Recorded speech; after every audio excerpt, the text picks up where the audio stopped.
गोय सरकाराच्या 12 स्वायत्त संस्थांनी लागीं 34 ऑडिट रिपोर्ट जे आसात ते दर वर्साचे दिल्ले ना। आता हे कॅग रिपोर्टान स्पष्ट जाला आणि कॅग रिपोर्टान ताचेर ताशेरे मारल्यात की कॅग रिपोर्टान स्पष्टपणान सांगला की खंयच्या संस्थांनी कितल्या वर्साचे आणि कितले रिपोर्ट पेंडिंग आसात जे ऑडिट रिपोर्ट अजून तांच्यांनी सरकाराक सबमिट करपाक जाय आशिल्ले ते सबमिट करूंक ना। आता पळोवया खंयच्या संस्थेन कितल्या वर्साचे आणि कितले ऑडिट रिपोर्ट पेंडिंग दवरल्यात ते। गोवा युनिव्हर्सिटीचो वर्ष 2022-23 एक ऑडिट रिपोर्ट पेंडिंग आसा। गोवा हाऊसिंग बोर्डाचो वर्ष 2022-23 एक audit report pending. Goa Tillari irrigation development कॉर्पोरेशनाचो वर्ष 2012-13 सावन 3 रिपोर्ट पेंडिंग आसात। खादी एंड विलेज इंडस्ट्रीज बोर्डाचे वर्ष 2022-23 सावन एक ऑडिट रिपोर्ट पेंडिंग आसा।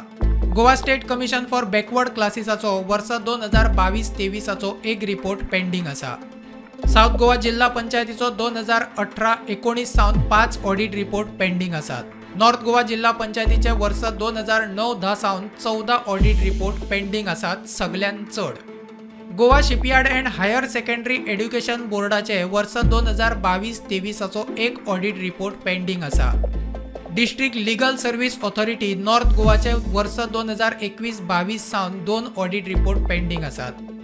Goa state compensatory afforestation fund management and planning ऑथॉरिटीचे वर्ष 2016-17 सावन एक ऑडिट रिपोर्ट पेंडिंग आसा। गोवा समग्र शिक्षा अभियान सोसायटीचो वर्ष 2019-20 सावन एक ऑडिट रिपोर्ट पेंडिंग आसा। गोवा रियल स्टेट रेग्युलेटरी ऑथॉरिटीचो वर्ष 2022-23 सावन एक ऑडिट रिपोर्ट पेंडिंग आसा। कांय स्वायत्त संस्थांचे 5 वर्सां वयर ऑडिट रिपोर्ट दिवपाचे पेंडिंग आसात। स्टुडंटा खातीर ज्ञानेश्वर वरप।